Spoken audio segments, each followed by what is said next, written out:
ciidanka difaaca Puntland ee BSF waxay labadii habeen ee la soo dhaafay ka wadeen gudaha xaafadaha magaalada Boosaaso iyo deegaanada hoos yimaada howlgallo qorsheysan oo lagu baadigoobayo xubno ka tirsan dhagarqabayaasha nafla caariga si loo xaqiijiyo sugidda amniga magaalada.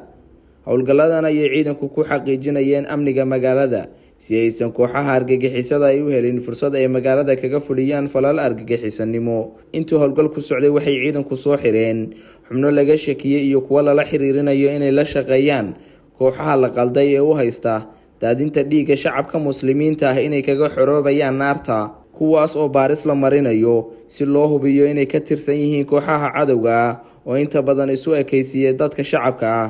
Howlgalladan ayaa sii socon doona waxayna ciidamadu shacabka xaafadaha magaalada Boosaaso ku booriyeen inay la wadaagaan ciidamada una soo gudbiyaan waxay amni darro uga shakiyaan. Howlgalkan ayaa waxaa qayb ka ahaa ciidanka booliiska gobolka Bari ee Puntland.